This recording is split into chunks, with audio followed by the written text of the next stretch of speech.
Ambassador Menon, thank you so much for joining Eastern Eye this afternoon.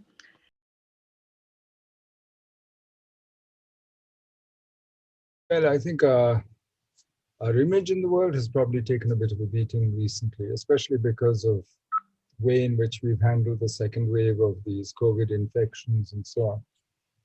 But I think when you look at the longer term trajectory, I think India still is, I think among those who think about these things, which is not very many people around the world, but among most of them, I think India is still regarded as a part of the future, because I think they recognize how far we've come since independence, that we've come a very long way. After all, just in the 10 years from 2001 to 2011, we pulled 140 million people out of poverty, above the poverty line. Now that's the kind of numbers, the kind of achievement that only China, I think, has done things like that on that scale in history. We still have a very long way to go. And we'd be the first to admit it. In order to make sure that every Indian, she can realize their full potential. But at least I think the general impression of India is of a country that's trying, and that has been relatively successful in the past. In the last month or so, I think there might be some doubt. Those who concentrate on the headlines, I think they probably are more negative than those who actually look at long-term trends and really think seriously about it. Okay. How do you think India itself sees its role on the global stage? I think that's a harder question to answer because, in fact, one reason why I wrote my most recent book is because it seems to me that as the world has become a harder place, the world economy is slowed down, it's fragmenting perhaps, there's a lot of pushback against globalization. As the world has got harder, our relationship with China, for instance, is much more difficult today. There's a natural tendency to draw inwards, to actually go home, lock the doors, take care of yourself. But the world is not COVID. You can't isolate. And in fact, the whole point of my book is that India does best when it's most connected to the world. And when it's most engaged with the world. And frankly, when you look at all our main drivers of policy, you look at our need to transform India, you look at our reliance on the world for energy, for fertilizer, for 80% of our imports are maintenance imports, are things that we can't do without in order to run our own economy. So in that situation, we need technology from abroad. We still have to modernize. So in that situation, it seems to me the answer to a tougher situation is more engagement, but more effort rather than less, or locking yourself away. But that's not the natural instinct, because most Indians, I think, are convinced that India is unique, is very special, is very different from anywhere else. Maybe true to a certain extent, but then so is every country different from other people. And in our case, we are sort of pulled, our geography, our history pulls us both ways. We're a subcontinent, which means we're part of Asia, but we are a distinct part, unique. And we're the only subcontinent in the world. So it's an interesting tension. So when you say, how do Indians look at the world? I think Indians have historically always been very engaged with the rest of the world. And it's those parts of India which were most connected with the world. Peninsular India, maritime India, through the Indian Ocean, which has always been the most stable, the most advanced, the most prosperous, which is what made India the largest manufacturing power on earth until 1750. But I think that's a lesson that perhaps we still need to relearn. Some of us at least, seem to have forgotten. So that's one big idea that I would like actually to convey to most people, that India does best the more connected, the more engaged we are with the rest of the world. You look at the globalization decades, we're the second biggest beneficiary. When did India have the high growth years? When globalization was at its peak and when we were most open after the 1991 reforms. Sure.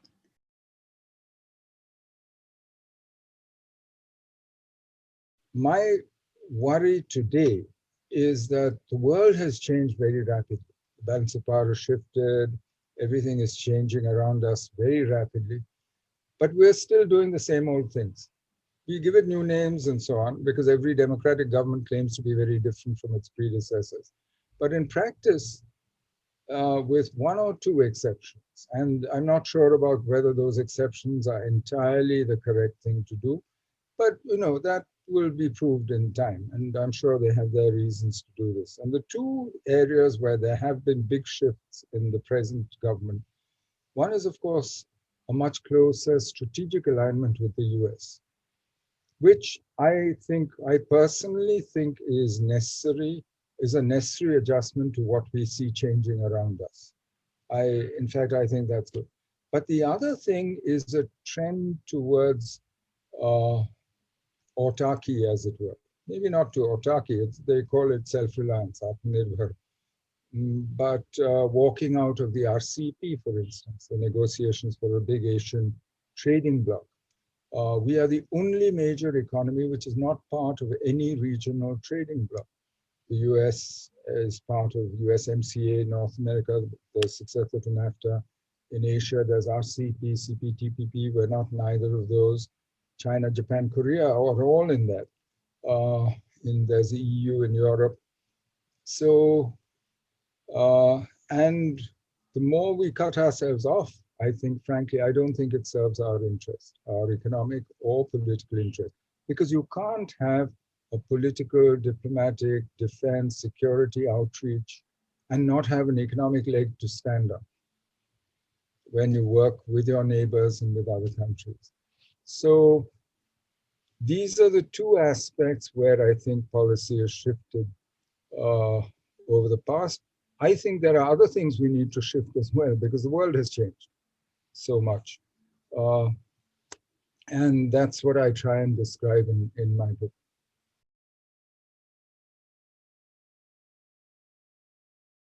I think the first thing is we should deal with China based on our interests, not based on what somebody else is trying to do or wants to do. If their interests coincide with us, we work together. But first, we need to be clear about our own interests. Are And we? our own interest, and I'm not sure. I mean, this varies. Different people have different views. It seems to me China is our biggest neighbor. We have the world's biggest boundary dispute with them. Last year, uh, Chinese behavior changed drastically on the border. For about 30 years, we kept the peace. Both sides had respected the status quo, and the line was by and large exactly where it was. Nothing had changed. Both sides had built up infrastructure and strength, but nothing had changed. But last year, they tried physically to change the status quo at several points, all together in spring 2020. So they changed the basic rules, ground rules. So today, India-China relations are in crisis. And for me, they are in the process of being reset. They haven't been reset. We haven't found a new equilibrium. But the first thing we need to do is to come to a new equilibrium with the Chinese. And how do we restore an equilibrium? We have to restore deterrence on the line because the Chinese have to feel that there will be consequences, unacceptable consequences, if they try and change the situation on the border. And that is something only we can do. Nobody else can do this for us. One. Two, we have over the years built up an economic relationship which is important to both of us, not just to us. But it's a very unbalanced relationship. There's a huge trade deficit. In 2019, it was something like $54 billion in their favor.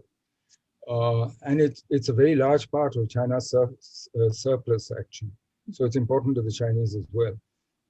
And we have critical dependencies on China. So while China was our largest trading partner in 2020, despite the crisis on the border, so it seems to me that we have to sort that out, our dependencies, and we need to work out a new economic relationship as well. So the fundamentals of the relationship are in the process of being renegotiated or changed or are changing before our eyes. So for me, this is something that is a priority for India. We need to sort this out for ourselves. Where do we want to go with this relationship? Where do we want to take it? Then work it with China, but also with all our other partners. Many others are also dealing with China and have similar problems or concerns about China. For instance, we have concerns about maritime security in the entire Indo-Pacific because 93% of our trade goes by sea, 38% of that goes through the South China Sea. So freedom of navigation there is an abiding Indian interest now. Uh, and other people share this. Japan, Vietnam, Australia, the US, Indonesia, many other countries share this interest that we have in keeping the seas safe and open to trade. So we should work with them. So on issues like that, what the international relations people call external balance and working with others, and work with China as well, where you have where you find that they agree with your approach. There are other issues where on cybersecurity, for instance, where you'd have a different set of partners. But for me, that's the practical approach forward.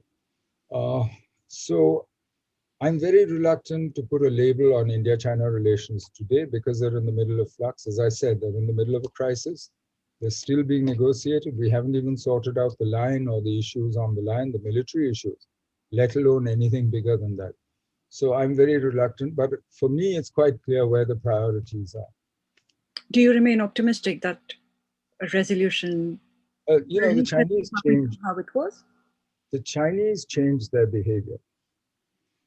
And I don't think there is anybody who will tell you that he knows 100% how China is going to behave.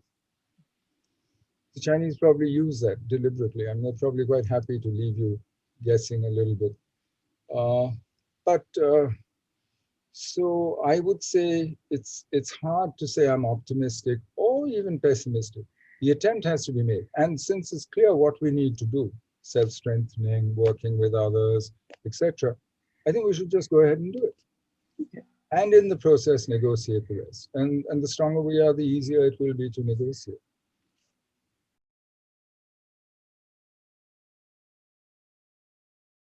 I don't know how far they've gone. I'm not privy to what was said in the back channel in these secret talks, which are supposed to have. Were you taken surprised that place. the UAE was involved? No, you know, that the UAE was involved, yes, because this, frankly, we have since 72, since Simla, since after the war, actually, in 71, we have preferred to deal bilaterally. And the Simla Agreement actually commits both sides to dealing with each other bilaterally. And that's what we've done. But, you know, if other people feel that you aren't doing anything, that nothing's happening, that it's very difficult, they will try and seek a role, they will mediate, they will offer their good offices. So anyway, that's a matter of form, but I'm glad that we've at least got the ceasefire going again, and it seems to be holding. Mm-hmm. I mean, the 2003 ceasefire that we had, which held then for about 3.5 years, almost 4, that I think that they've restored. But beyond that, frankly, I haven't seen any steps yet, nor have I heard anything from either side to suggest that they have a road or they have a pathway forward. They say that we had said we're ready to discuss everything, but that doesn't mean that we're ready to settle everything or that the Pakistan side is either. I don't know why Pakistan has chosen to come into talks at this time, whether it's just opportunism to see what they can get, or whether they have certain goals that they want to achieve. All that we'll only know from the talks themselves. And I'm not privy to what happened in the talks. So I have an open mind. I wish them luck. I hope they succeed because I don't think that this sort of managed hostility, which we have been in for the last few years, I don't think this is a satisfactory state. I don't think this is the best that we can do. We can do much better than this. So, uh, so I wish them luck, but I don't think we know enough at this stage to say, yes, yes, this is a great breakthrough and it's going to do wonders, or that it's headed for failure. Not yet.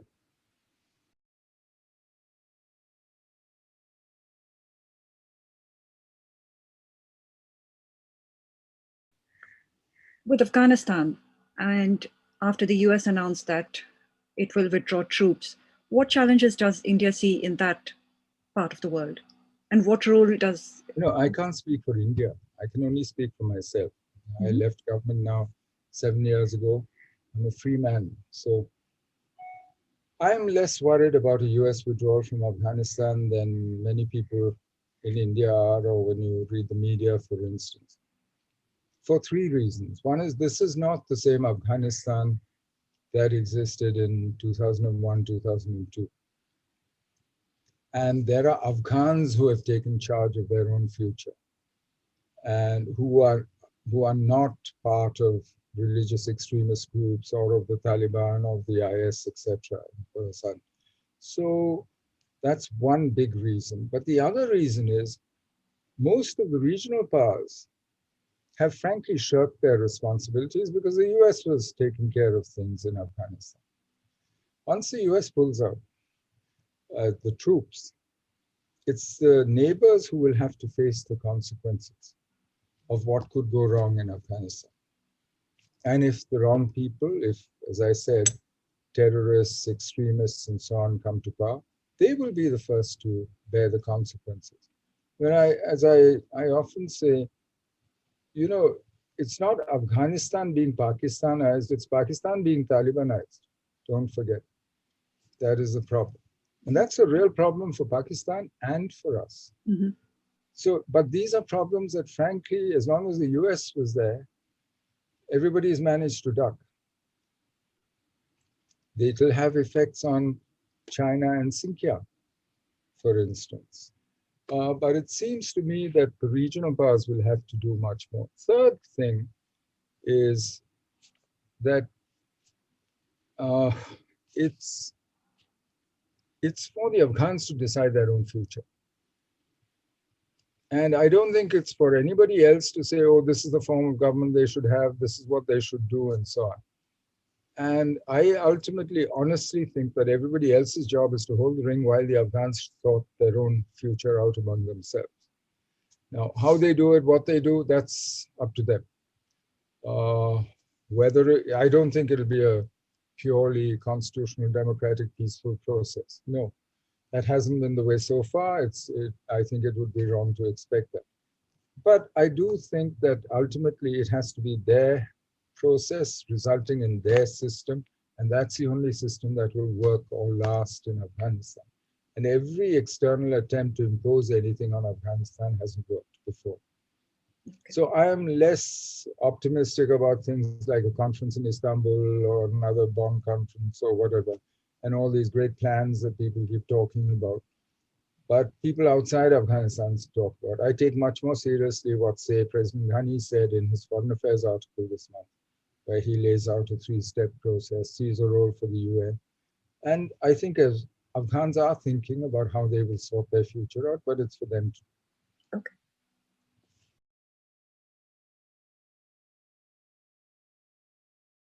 With Sri Lanka, actually, we have a fairly solid relationship, both in terms of affinities. If you look at our trading relationship, you look at the presence of Indian companies in Sri Lanka, you look at Sri Lanka, look at how we depend on each other. And it's not, whoever the Sri Lankan leaders are, they know how important they are to India's security. After all, they're 14 miles off our coast. And they know how sensitive we are about what happens there.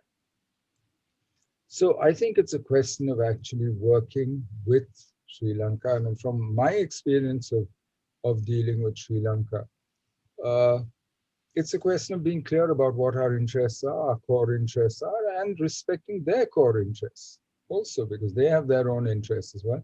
And I don't see a natural conflict between those.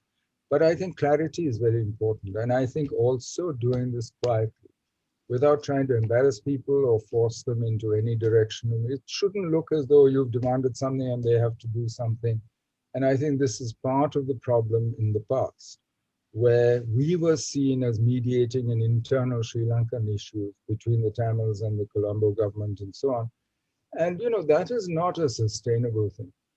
Ultimately, their decisions have to be theirs, your decisions are yours, but that doesn't mean you don't talk to each other, do diplomacy and so on. And I think that's going on. So I'm not worried to that extent about our relationship with Sri Lanka.